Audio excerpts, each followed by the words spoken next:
नमस्ते दोस्तों, मैं हूं Yashwant Tiwari. Mac device circle की पॉडकास्ट सीरीज में आपका फिर से एक बार स्वागत है। आप सभी से निवेदन है कि आप मैक डिवाइस सर्कल के चैनल को सब्सक्राइब कीजिए, लाइक कीजिए और डेफिनेटली सबको रिकमेंड कीजिए। तो इस बार हम आपके सामने एक ऐसे गेस्ट को प्रस्तुत करने जा रहे हैं जिनको आप विजनरी के अलावा सुपर विजनरी भी कह सकते हैं, क्योंकि विजनरी जो बिजनेस लीडर होता है वो आपको क्या बताता है कि आप बिजनेस ग्रो करें और ग्रो करके इतना बड़ा करें कि उसके कोई अंत ही ना हो। लेकिन आज के जो हमारे गेस्ट है वो आपको इससे एक स्टेप आगे चलकर भी बताने वाले हैं। तो आप मेरे साथ जुड़ जाइए आज के हमारे मेहमान का स्वागत करने के लिए, जिनका नाम है मिस्टर कमल शाह, वीएम हेल्थ केयर के ओनर। कमल जी, आपका हार्दिक स्वागत है। थैंक यू यशवंत जी। मुझे मिडवाइस सर्कल ऑलरेडी बहुत सारी पॉडकास्ट सीरीज आ चुकी है, बहुत सारे लोगों को देख चुके हैं। आई एम ग्रेटफुल कि you invited me in midwise circle in podcast. मैं आपका परिचय दूं इससे पहले मैं उससे भी बेहतर तरीके से मैं चाहूंगा कि आप अपना परिचय जनता को स्वयं दे। आपको बहुत सारे लोग जानते हैं, पूरा डीडीए महाराष्ट्र जानता है, लेकिन आप अपना परिचय देंगे तो ज्यादा बेहतर होगा। सुरेंद्र नगर से मुंबई की यात्रा के बारे में। माई सेल्फ कमल शाह। पहले ही मैं एजुकेशन बोलता हूँ, इट इज जस्ट डिफरेंट है। Like my education is commerce graduate, तो मैं मेडिकल फील्ड में हूँ। I am doing technical jobs also. Starting करता हूँ कि सुरेंद्र नगर में मैं बॉर्न एंड ब्रॉट अप हुआ, शिफ्टेड टू मुंबई, एजुकेशन यहाँ किया, एक दो जॉब से चालू किया। सबसे पहले मिस्टर सुभाषिस गोस्वामी जो सोल लाइफ की ओनर है, उनके यहाँ पे मैंने जस्ट सीखने के लिए गया कि क्या डायग्नोस्टिक है। एट दैट टाइम डायग्नोस्टिक का डीबी नहीं मालूम था, तो थोड़ा काम किया 1-6 महीना। Then I join Mister Raj Patwa as a zonal head for PMC medical. वो मेरी सेकंड जॉब थी। थोड़ा टाइम गया, उसके बाद हमने बिजनेस में आना सोचा कि भाई ये जॉब कर ली, अभी थोड़ा आगे जाना चाहिए। Then I started business. In 2011 we formed as a VM Healthcare with one financial partner. Mira road में मैं 13 साल तक था। Then I shifted to Kandivali. Kandivali अभी स्टेशन के सामने मेरा ऑफिस है, वहीं से मैं फुल ऑपरेशन रन करता हूँ। बिल्कुल, तो आप you shifted to better place of Mumbai. ठीक है, थोड़ा अब जानना चाहेंगे आपके बारे में और आपके परिवार के बारे में। परिवार में मेरे मम्मी हैं, जो हमको संभाल के रखा हुआ है। 3 ब्रदर है फैमिलीज में, तीनों ब्रदर सब नजदीक कांदिवली में ही हैं। अलग अलग प्रोफेशन, हम तीनों भाई का प्रोफेशन तीनों डिफरेंस है। फिर मेरे वाइफ है जो 2004 में मैंने मैरिज किया, खुशबू शाह। फिर मेरे 2 बेटे हैं, बड़ा बेटा है नेमिल शाह, छोटा है जिनान शाह। बड़ा है वो आज CS पढ़ रहा है, अभी SY BCom में है और साथ में CS कर रहा है, हाफ उसने कंप्लीट कर दिया। छोटा है वो 9th में एजुकेट कर रहा है। वेरी गुड, बहुत बढ़िया। अगर आपका बड़ा बेटा जो इस समय CS कर रहा है वो डायग्नोस्टिक डिस्ट्रीब्यूटर ना बनना चाहे और छोटा बेटा जो आप 9th में है वो इस लाइन में ना आना चाहे, तो आप कैसे एग्जिट करेंगे इस बिजनेस से जब आप रिटायरमेंट की एज पे होंगे? पहले बात तो सो मच गो ऑन। मैं ये नहीं मानता हूँ कि मुझे बेच देना चाहिए, कंटिन्यू करना चाहिए। अगर अच्छा बिजनेस है तो किसी भी एंगल से करना चाहिए। पॉसिबिलिटीज है कि अगर वो एजुकेशन में बहुत आगे चला गया तो शायद उसको लगता है कि IVD का बिजनेस से उसको बेनिफिट दूसरी जगह है, तो शायद वो ना आए। लेकिन मेरा एडवाइस यही रहेगा कि वो आए। करेक्ट, कि ये बिजनेस बहुत अच्छा है, इसको भी आप स्केलेबल ला सकते हो। मल्टी करोड़, लाइक सपोज एक एडमी का आप फोटो देखोगे तो मल्टी करोड़ का वेंचर कैपिटलिस्ट लोग है वहां पे। बिल्कुल बिल्कुल। तो यहाँ पे भी वो पॉसिबिलिटीज है सारी।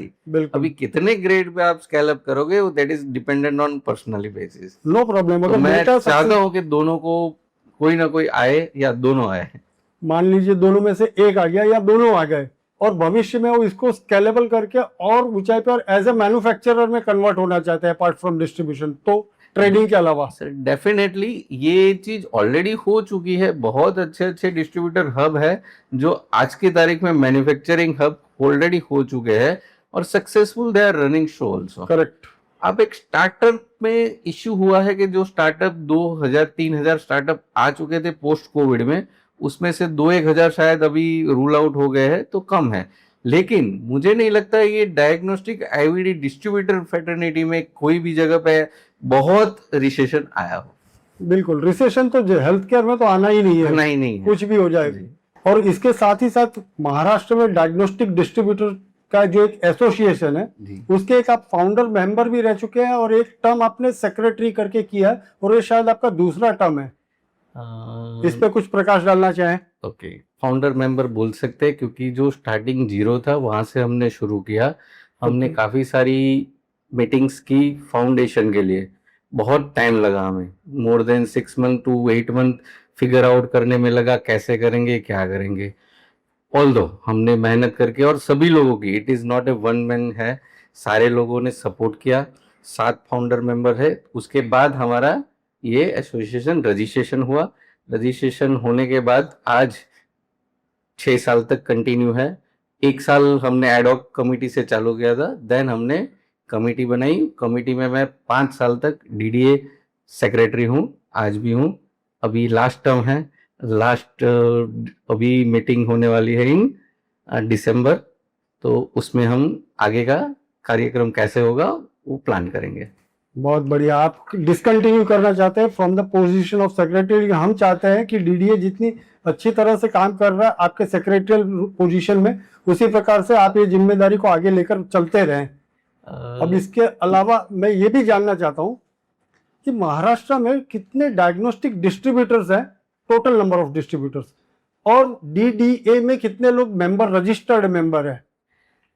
ऐसा मानना जाए कि हम ऑल ओवर महाराष्ट्र अगर गिनेंगे तो 750 से 800 फर्म डायग्नोस्टिक की है। ओके। उसमें से हमारे पास मेंबर जुड़े हैं तो 270 मेंबर के आसपास आज का हमारा मेंबर्स जुड़े हुए हमारे साथ। लेकिन मानना यह है कि जितने हमारे साथ जुड़े हैं वही आईवीडी का बिजनेस, 90% जो बिजनेस आईवीडी का हो रहा है उसको कैटर कर रहे हैं। तो ऐसा समझ सकते हैं कि सारे लोग हमसे जुड़े ही है। ग्रेट ग्रेट, यानी जो लोग जुड़े उन्हीं के हाथ में मेजर मार्केट शेयर, उन्हीं के हाथ में है। Great, fantastic. ये डीडीए का मेन ऑब्जेक्टिव क्या है? सर, डीडीए का ऑब्जेक्टिव 3 है, एजुकेट, एम्पावरमेंट एंड एनकरेज। ये हमारा लोगो भी है। हम इसी लोगों का और इसी पॉइंट्स के ऊपर हमने आज तक के सारे काम किए हैं। हम एवरी ईयर मीट करते हैं, एवरी ईयर एजीएम करते हैं, कंपनियों को लाते हैं साथ में, रेगुलर हम डिस्कशन करते हैं कि हमें क्या सही कर रहे हैं, क्या हम गलत कर रहे हैं। हम ओपन डिस्कशन रखते हैं कि कोई भी लोग आके बोल सकता है, वो अपनी व्यू दे सकता है, फीडबैक दे सकता है, सजेशन दे सकता है, कंप्लेन कर सकता है। बहुत कुछ आज अच्छे काम हुए हैं। बहुत लोगों की कंप्लेंट्स आई थी, मतलब मैं नंबर्स नहीं बता पाऊंगा, बट बहुत लोगों की कंप्लेन आई जो हमने आज सॉल्व करके दी। कुछ लोगों की आई जो सॉल्व नहीं भी की होगी, लेकिन उसको रास्ता दिखाया होगा। कोई बाहर के लोग हैं तो उसके साथ हम जुड़े होंगे, उसके साथ बात करवाई होगी। तो ये डीडीए का काम है, और डीडीए के अलग अलग लोग हैं, बहुत सारे लोग जुड़े हैं। इसके लिए सारे काम पॉसिबल है। ईच जोन वाइज हमने जोन वाइज डिवाइड करके रखा हुआ है, और सारे जोन बहुत अच्छे से काम कर रहे हैं। बहुत बढ़िया। ये जो डीडीए महाराष्ट्र है, इसका ज्योग्राफिकल एरिया सिर्फ महाराष्ट्र ही है जी। इसके अलावा अगर इसे छोटा भाई मान लिया जाए तो इसका बड़ा भाई है ADMI, association of diagnostic manufacturers of India.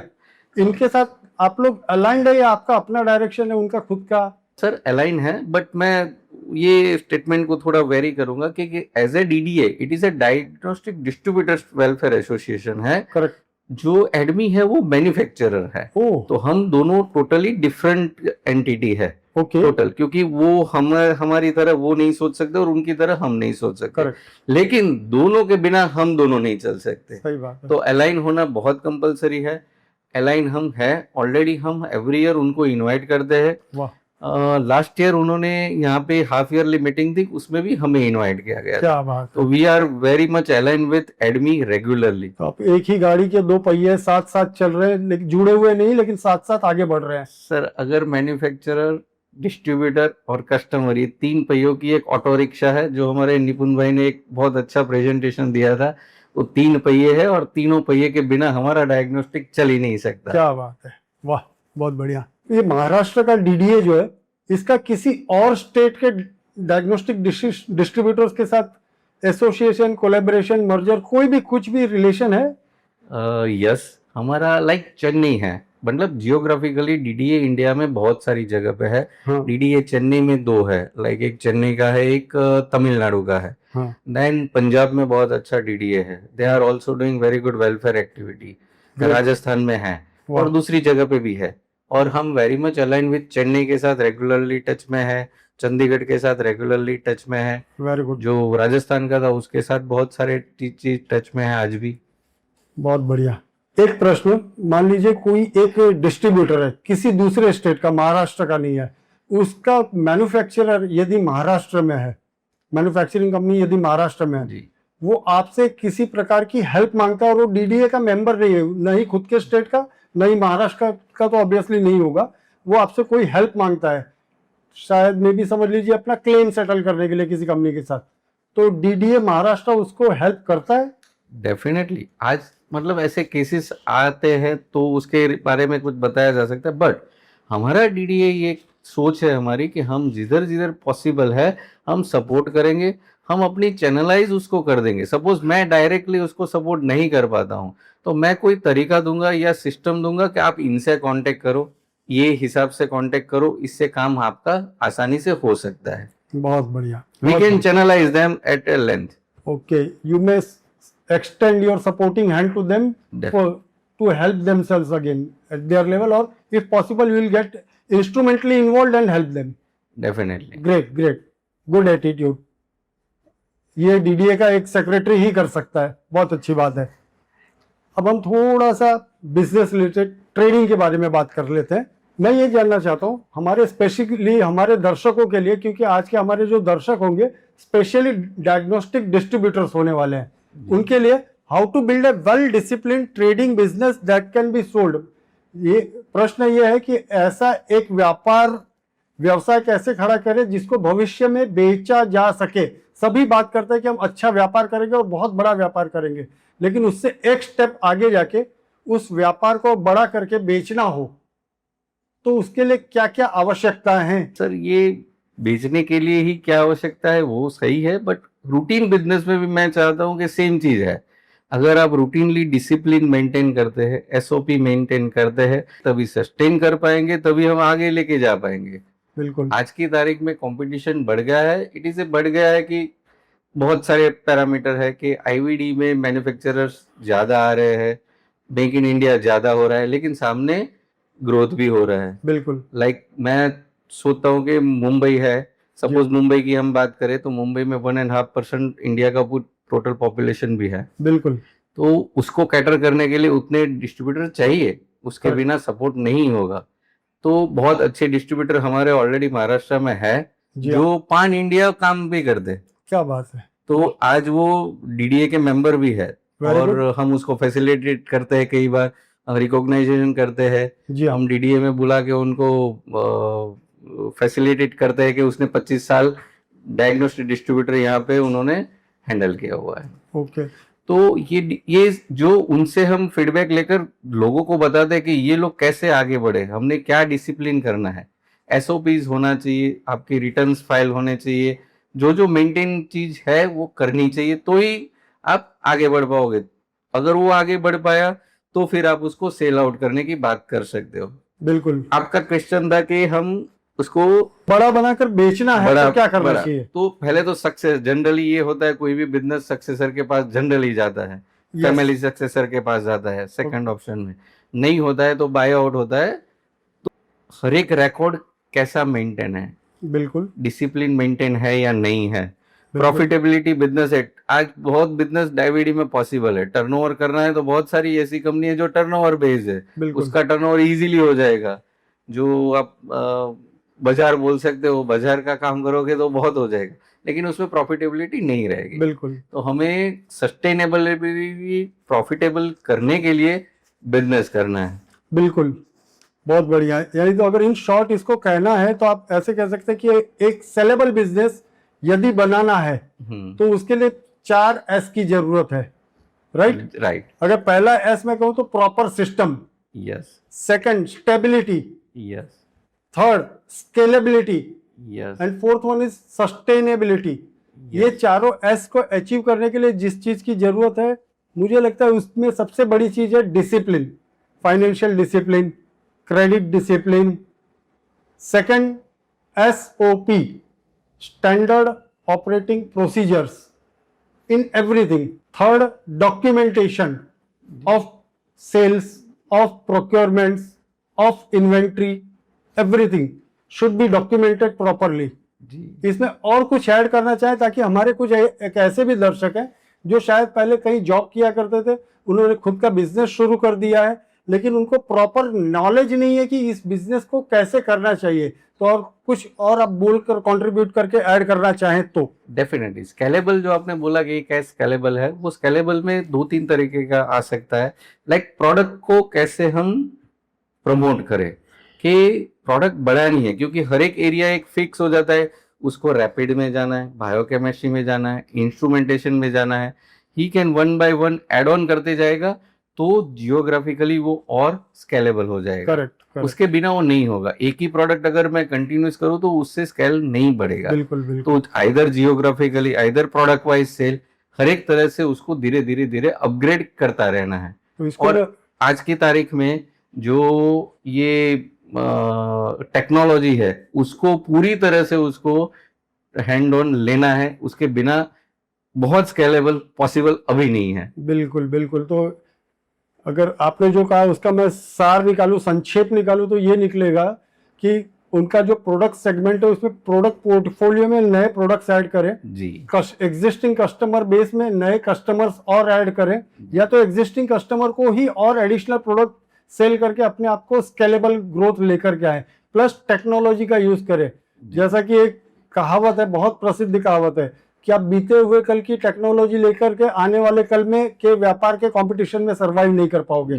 तो टेक्नोलॉजी के साथ साथ चलना ही पड़ेगा। सर एक एग्जांपल देना चाहूंगा कि जी हाँ। लाइक पीसीआर, जब भी कोविड नहीं आया था, जी हाँ, तभी पीसीआर की आप परसेंटेज गिनोगे तो 2% भी नहीं होगा। बिल्कुल। और आज की तारीख पे आप लैब देखोगे तो मोर देन 25% प्लेस पे आज पीसीआर लैब में मिलेगा। बिल्कुल। तो आज ये ग्रोथ हुआ बिकॉज ऑफ कोविड, भले हुआ, बट वो हुआ है और आज लोग अचीव कर रहे हैं और आज कर रहे हैं काम उसमें। तो हमें भी उसको अपग्रेड करके हमें भी उस पे जाना होगा। करेक्ट, बिल्कुल सही कहा आपने। जैसे पीसीआर, वो टेक्नोलॉजी अवेलेबल थी लेकिन उस अवेलेबिलिटी को कोई यूज नहीं कर रहा था। All of a sudden Covid आया और सब लोग पीसीआर के दीवाने हो गए और पीसीआर पे ही चलने लगे। सही बात है, बिल्कुल सही कहा आपने। प्लस इसमें अगर मान लीजिए रिलेशनशिप देखनी है तो डिस्ट्रीब्यूटर को अपना रिलेशन किन किन लोगों के साथ मेंटेन करके रखना चाहिए? अपने एग्जिस्टिंग सप्लायर, वेंडर्स या कस्टमर्स या को डिस्ट्रीब्यूटर्स में भी कॉम्पिटिटर्स, इसको कितना तवज्जो देना चाहिए? सर सभी को देना चाहिए, तभी हम अच्छा बिजनेस कर पाएंगे। लेकिन आज की तारीख में मैं थोड़ा कहना चाहूंगा कि आप एक जनरली बैंक लोन लेने जाते हैं तो कितने डॉक्यूमेंट मांगते हैं? सारे डॉक्यूमेंट मांग लेते हैं। बिल्कुल। अगर आप इंस्ट्रूमेंट बेचने जाते हो तो आप कस्टमर से क्या डॉक्यूमेंट मांगते हैं? नथिंग।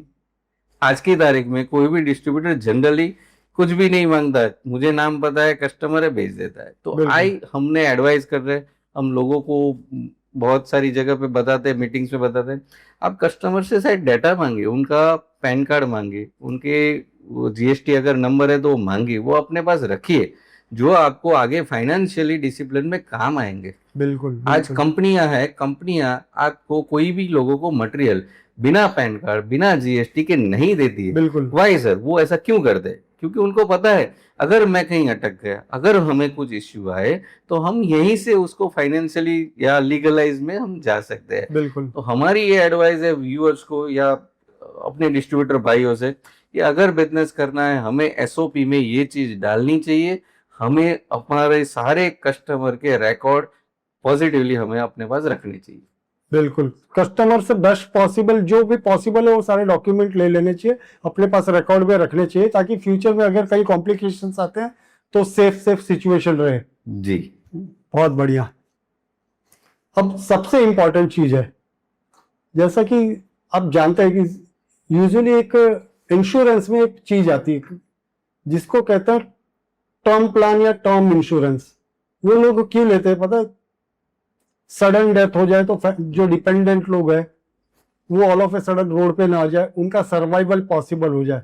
तो ऐसे ही डायग्नोस्टिक डिस्ट्रीब्यूटर्स के लिए, स्पेशली मेडिकल डिवाइसेस या डायग्नोस्टिक किट सेलर्स के लिए, उनको अपना एग्जिट प्लान किस प्रकार से बनाना चाहिए? क्योंकि वो लोग सोचते हैं मैं बहुत बड़ा बिजनेस करूं, बहुत बड़ा करूं, फ्यूचर में मेरा बेटा, भतीजा, भाई, वाइफ कोई ना कोई हैंडल कर लेगा। मान लीजिए उनका नेक्स्ट जनरेशन सक्सेसर है, वो इस लाइन में इंटरेस्टेड नहीं है, डायग्नोस्टिक्स में। हो सकता है उनका बेटा कंप्यूटर इंजीनियर बन के फॉरेन जाना चाहता हो, या फिर उसका सिविल लाइन में इंटरेस्ट हो।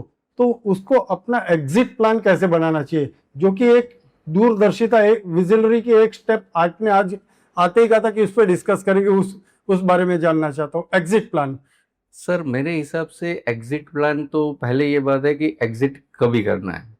अगर उसको सेल करना, मैं ये नहीं मानता हूँ कि उसको सेल कम है, ज्यादा है और उसको एग्जिट करना, प्रॉफिट मिल रहा है इसलिए एग्जिट करना। मेरा मानना यह है कि एग्जिट तभी होना चाहिए if I am not able to give service to my customer, I should exit. Correct. If anybody exit, that is the point of कि आप अगर सर्विस नहीं दे पाते हो तो रोल नहीं बनता है कि मैं ये बिजनेस को कंटिन्यू करूं। देखो सबको पता है सो मस्ट गो ऑन, वो जाना ही चाहिए आगे सक्सेसर के पास। लेकिन अभी ये बात है कि कैसे उसको, आज जो इंश्योरेंस के आपने पूछा कि जो लोग टर्म इंश्योरेंस लेते हैं, ऐसा हमारे में क्या ऐसा कर सकते हैं? तो मैं ये चाहूंगा कि हमारे में जितने भी हमारे एसओपीज है वो अगर पॉजिटिवली हम प्रॉपरली करते हैं तो सक्सेसर इमीडिएटली उसको टेक ओवर कर सकता है। कोई भी बाय आउट उसको इमीडिएटली प्लान में एक्शन कर सकता है। जब तक वो चीजें पेपर्स पे नहीं है, लाइक मैं अगर बिजनेस ओनर हूं, मेरे बिना भी शो चलना चाहिए।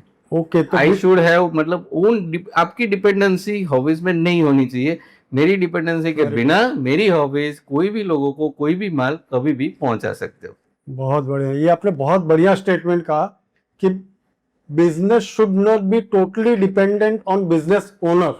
Yes, it can be run independently without the presence of owner. That Yes. is really very good statement and worth learnable, and I would like to learn this thing from you.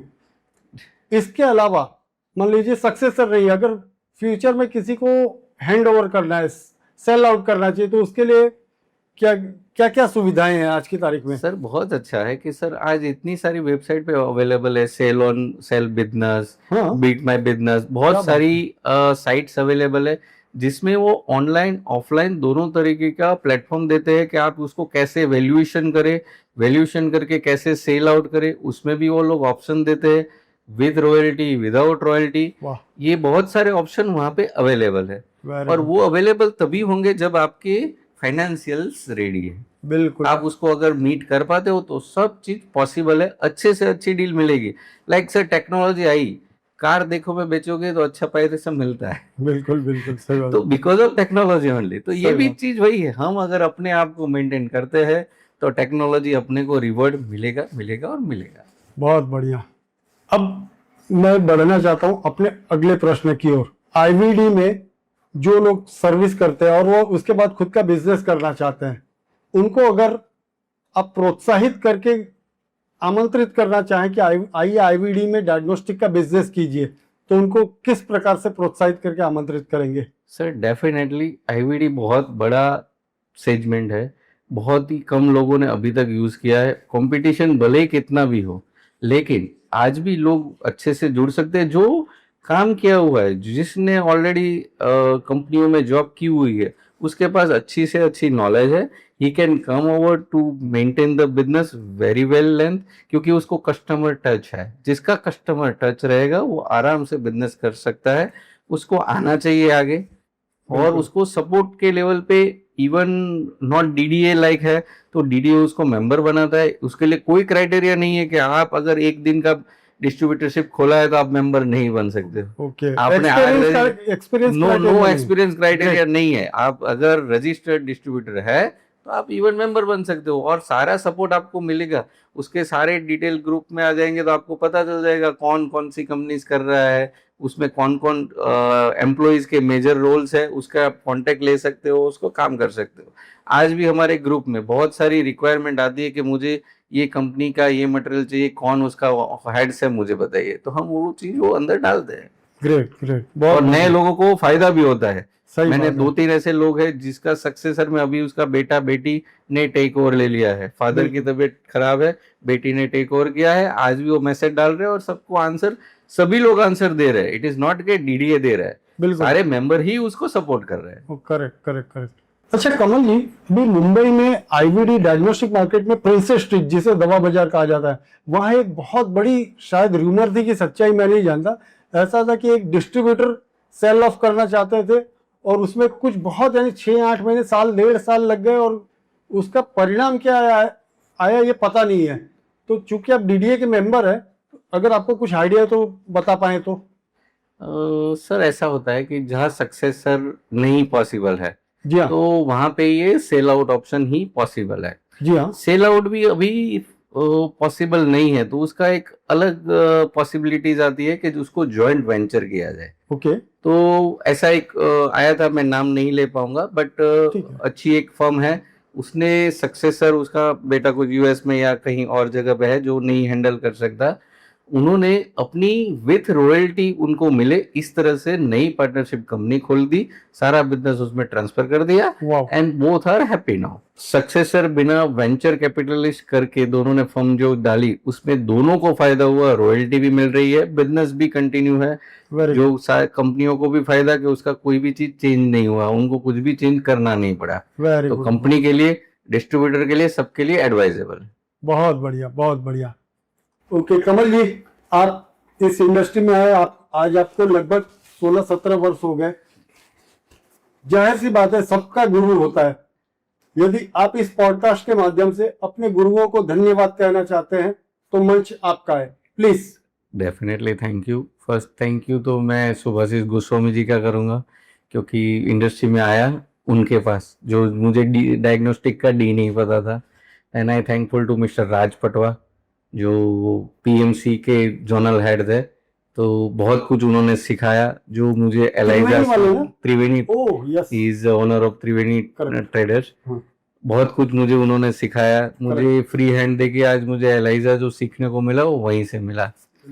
Then मैं professionalism में देखने जाऊंगा तो निपुण भाई, जो हम founder member भी रह चुके हैं, जो है हमने डीडीए खड़ा किया, निपुण भाई की रोल सबसे इम्पोर्टेंट, और उन्होंने बोल सकते नींव रखी है। नहीं नहीं, निपुण जी की भूमिका तो हर जगह सबसे महत्वपूर्ण रहती है इस इंडस्ट्री में, आज ये बात तो है। उन्होंने ही ये सबको हमें मिलाया। Thankful to each and every मेरे डीडीए कमेटी मेंबर्स है, क्योंकि उनकी बिना वो पॉसिबिलिटी नहीं है कि मैं अपने आप को काम करवा पाऊं डीडीए के लिए भी। बिल्कुल बिल्कुल। कमल जी, ऐसी एक कहावत है कि अपना पैसा और प्यार छुपा के रखना चाहिए, लेकिन मैं चाहता हूं कि आपकी गट फीलिंग के अनुसार वीएम हेल्थकेयर का टोटल बिजनेस कितना होगा लगभग, अगर आप खुल के बताना चाहें तो। आप स्किप भी कर सकते हैं, ऐसा कुछ नहीं है। नहीं सर, नंबर्स डजंट मैटर, नहीं करता है, हमारा नाम काफी होना चाहिए। बिल्कुल बिल्कुल, ऐसे आपका नाम बहुत अच्छा है मार्केट में, इसीलिए मेड डिवाइस सर्कल ने आपको यहाँ गेस्ट करके बुलाया हुआ है। आपके पास बहुत सारी कंपनियां हैं, उसमें से एक ऐसी कौन सी कंपनी है जिसके बारे में आपको एकदम गर्वान्वित महसूस करते कि हाँ ये कंपनी मेरे साथ है? ऐसे बहुत अच्छी कंपनी है, सारी अच्छी कंपनीज है, but Oscar is one of the good product that I am doing in a very good level. Very good, बहुत बढ़िया। इंडस्ट्री के अंदर एक ऐसा कौन सा बदलाव है जो आप चाहते हैं कि हो जाए या देखना चाहते हैं? ये मैं चाहता तो बहुत हूँ, मैंने लिया भी है 1-2 बार, कि आज जो प्रोडक्ट्स है उसकी स्टेबिलिटी के हिसाब से सबको परमिशन मिल रही है। मैं ऐसा समझता हूँ ए ग्रेड, बी ग्रेड, सी और डी, ऐसे ग्रेड वाइज आज प्रोडक्ट लाइन है। ओके, ये इंडिया में ही है, बाकी किधर भी नहीं है। सही बात है। तो क्यों है हमारे पास? तो ये नहीं होना चाहिए, उसके लिए मैकेनिज्म लगता है, सीडीएससीओ अप्रूवल, मैन्युफैक्चरर अप्रूवल, उसके बाद हम डिस्ट्रीब्यूटर थर्ड लाइन में आते हैं, फोर्थ लाइन में आते हैं। तो मैं चाहता हूं कि बदलाव आईवीडी इंडस्ट्री में अपर लेवल से होना चाहिए, कि क्वालिटी प्रोडक्ट्स मिले, उसी का सेल हो, इजी डिस्ट्रीब्यूशन। बहुत बढ़िया। ऐसे आईवीडी इंडस्ट्री सीएजीआर का कोई भी रेट हो पता नहीं, लेकिन मुंबई मार्केट का ग्रोथ रेट क्या परसेंट होगा आपके अनुसार? सर एज ए बिजनेस जो आईवीडी के पीपीटी के हिसाब से चलता आ रहा है वो शायद 3-4% है, बट मैं सोचता हूँ एज ए मुंबई जो ग्रोइंग सिटीज है, अब बहुत जियोग्राफिकली बढ़ता है, मुंबई, सेंट्रल मुंबई, नवी मुंबई, बहुत कुछ आगे बढ़ रहा है, तो मेरे हिसाब से मोर देन 10% आईवीडी में बिजनेस में ग्रोथ डेफिनेटली पॉसिबल। बिल्कुल सही बात है। आपका ऐसा कोई स्वप्न जो अधूरा रह गया हो? बहुत कुछ हासिल किया आपने, लेकिन कुछ भी शायद अगर छूट रहा हो? नहीं, ऐसे बहुत कुछ मिला है। I believe that, I thankful to God, जो भी मिला है मैं डिजर्व करता हूँ, उससे ज्यादा मिला है। क्या बात है। तो I thankful to God, whatever I got it more than I deserve. कुछ छूटा नहीं अभी तक, और जो मिला है उसी में संतुष्ट है। जरूर। बिल्कुल। आप अपने गुरु को कुछ कहना चाहे इस पॉडकास्ट के माध्यम से? उन्होंने आपको बहुत सारा, प्रोफेशनल गुरु, पर्सनल गुरु भी होंगे लाइफ में, बहुत सारा उन्होंने दिया है आपको इस इंडस्ट्री में।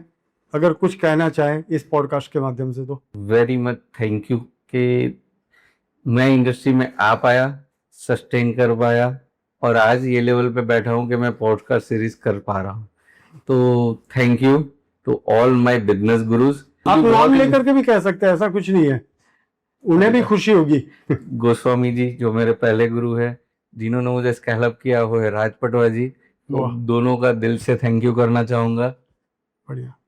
बाकी एक पर्सनल लेवल पे भी आपको अपने रिलीजियस के हिसाब से आप अपने आप को भी वहां पे भी लोगों को सपोर्ट में आगे आना चाहिए। बिल्कुल सही बात है, बिल्कुल सही कहा। थैंक यू वेरी मच कमल जी। हम उम्मीद करते हैं कि भविष्य में भी आप इस प्रकार से आते रहेंगे। Thank you. Thank you. हम चाहते हैं कि जाते जाते आप इंडस्ट्री को एक बहुत बढ़िया सा संदेश देके जाएं कि क्या करना चाहिए। ओके। हो सकता है आपका संदेश सुनने वाला किसी कंपनी का प्रोफेशनल हो या तो कोई दूसरा डिस्ट्रीब्यूटर हो, बिल्कुल नया डिस्ट्रीब्यूटर हो सकता है काफी वेटरन पुराना भी डिस्ट्रीब्यूटर हो, लेकिन लोग संदेश सुनना चाहते हैं बढ़िया सा। आप क्या संदेश देना चाहेंगे? डेफिनेटली आज तक मैं संदेश सुनता था, अभी तक दिया नहीं था, अरे बट ट्राई करता हूँ आज अच्छा कि हम लोग अगर डिसिप्लिन वाइज बिजनेस करते हैं तो स्केलेबल होता है, दैट इज नॉर्मल। लेकिन अगर डिसिप्लिन वाइज करते हैं, एक कस्टमर के ऊपर हमारी इम्पैक्ट, हमारा रोल वहां पे नजर आता है कि how we are, we should be humble, we should be polite, we should उसके साथ अटैच करना है, तभी हम जाके, not it is for only business, as a human connection हमें उसके साथ खड़ा रहना है। बिल्कुल, लाइफ के लिए भी इम्पोर्टेंट है ये। लाइफ के लिए, चाहे वो कंपनीज हो, चाहे अपने कस्टमर हो, चाहे अपने बिजनेस पार्टनर। बिल्कुल बिल्कुल, बहुत बढ़िया संदेश दिया आपने कि पोलाइटनेस, जो कि स्पेशली, हालांकि हम लोग कास्टिज्म में बिलीव नहीं करते, जैन लोगों में पोलाइटनेस बहुत होती है, और वो आपने आज साबित कर दी और दर्शा भी दी है। तो जो मैं मैसेज लेकर के जा रहा हूँ वो यही है, politeness, humbleness, punctuality, discipline, honesty, documentation, scalability, sustainability and so many other things. तो मेरे सभी आईवीडी मित्रों से और जो हमारे दर्शक हैं, सबको यही संदेश है कि आप भी कमल जी से इस प्रकार का संदेश लेकर के आईवीडी में आइए। डिस्ट्रीब्यूशन में हो तो डिस्ट्रीब्यूशन में नौकरी कर रहे हैं और नौकरी छोड़ करके बिजनेस करना चाहते हैं, स्केलेबल बिजनेस बनाना चाहते हैं तो भी, और विजनरी बन के आइए। वो हमेशा आप लोगों को मदद करने के लिए तैयार हैं। उनका नंबर इस समय स्क्रीन पे अवेलेबल है, चाहे तो आप उन्हें पर्सनली कांटेक्ट कर सकते हैं। और हमें भी जब चाहे किसी और गेस्ट को आमंत्रित करना चाहते हैं मेड डिवाइस सर्कल की इस पॉडकास्ट सीरीज में, तो हमें भी फोन करके बताइए। मेरा नंबर भी स्क्रीन पे इस समय अवेलेबल है। आप लोगों को खूब खूब धन्यवाद कि आपने समय निकालकर ये पॉडकास्ट देख रहे हैं। और मैं जाते जाते हमारे आज के गेस्ट श्रीमान कमल शाह का आभार व्यक्त करना चाहूँगा और रिक्वेस्ट करूँगा कि आप भी मेरे साथ जुड़ जाइए उनको आभार व्यक्त करने में। कमल जी, आप यहाँ आए, अपने कीमती समय में से आपने समय निकाला, आपका खूब खूब धन्यवाद। Thank you very much.